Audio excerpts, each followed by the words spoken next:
my friends. As you have just seen, our garden is a little bit overgrown, which is fine. Okay, the plants are happy, the plants that are here. We have not been able to take care of the space like we would like to, which is just because we haven't been here and I haven't been able to get here as much as I would like. But that affords us an opportunity to kind of start over. You guys built these beautiful beds a couple of years ago, and those are still in place. As I'll show you in a minute, for some of them, I'm able to just pull out the weeds, and I planted some squash plants that will grow for this fall, so we'll be able to observe. We're going to be doing some other things here in this garden, in our garden. I will be having you observe how certain things get planted so that they're there and available and growing for when we come back. And we'll get more into that later. But for right now, I just wanted to share a little bit with you about what's going on here at Bridges. First things first, I cleared out this bed so that we could plant some squash plants in this bed. They are plants that I started from seedlings. In fact, these plants, one is an Odessa squash, which is a green summer squash. The other is called a red curry, and it's a red winter squash. And here they are, freshly planted in their new homes. You can see there's still weeds in the back because I wasn't able to clear everything out, but they'll start to grow and get big and strong.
We looked at this garden a lot during the spring of last year, but that was when things were kind of just starting to be planted, not a lot had grown. So this time of the year, it's very lush and full, like you saw with the Bridges garden, and I want to share a bunch of the things that we have growing here in my front yard. The brown turkey fig is one of my favorite fruits. So excited to have it. This is another fruit I enjoy a lot. It's actually a berry called a goji berry or a wolfberry. This plant has lots of them, but the birds have gotten them all, unfortunately.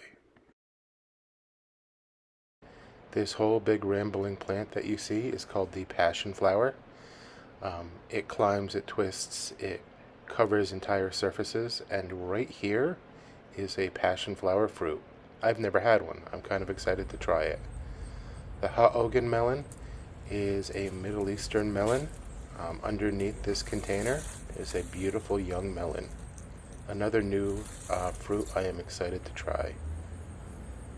This year they were late in showing up, but we've had monarchs in our garden lately, and this fellow gave me a great look at his or her beautiful patterns, and I wanted to share that with you. Another rambling plant that we have growing this year are our cucumber vines.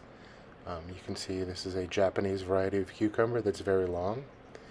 We built this special trellis out of bamboo to support them all, and you can see the cucumbers like to hide in and amongst all of their leaves. There are many cucumbers. It grows along the ground too. There's another Japanese cucumber. If we follow the vine up, we can find some, where did it go? Other cucumbers, a little fellow growing right there, and then we also have, as a bit of a surprise, a watermelon that is hanging from the top of the trellis. So the watermelon vine grew all the way up so it could grow the watermelon at the top of our trellis. And here's the actual watermelon.